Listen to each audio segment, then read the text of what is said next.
अबू इंतजार करे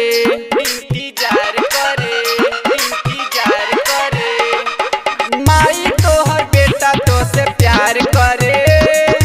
कबल तू अबू इंतजार करे मनवा में बाटे आस जन कर तू निराश 9 दिन भूखल बानी माई तोहर उपवास असर के दिया ना जरा जई तू भगतन के दर्शन देखा जई तू हो गाँव झवटिया में आ जई तू भगतन के दर्शन देखा जई तू।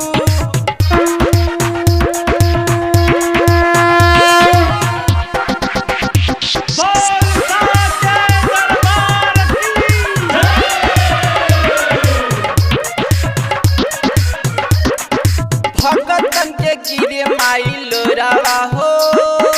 अचर के चाही माई कोरावा हो भगतन के गिरे माई लोरावा हो अचर के चाही माई कोरावा हो आके माई हमरे गावे कबहू तू ना जइह सातो बहिना भैरो भैया संग तू अइह हो सरधा पूरा जई तू भगतन के दर्शन देखा जई तू हो गाँव झवटिया में आ जई तू भगतन के दर्शन देखा जई तू।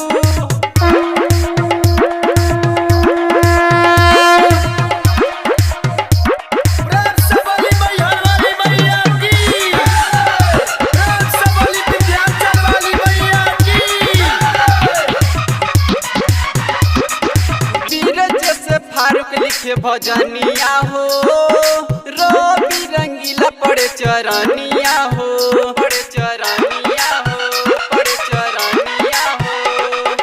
वीर जैसे फारूक लिखे भजनिया हो रोबी रंगीला पड़े चरनिया हो अविनाश के आस पुरई तू इतने बाटे ललसा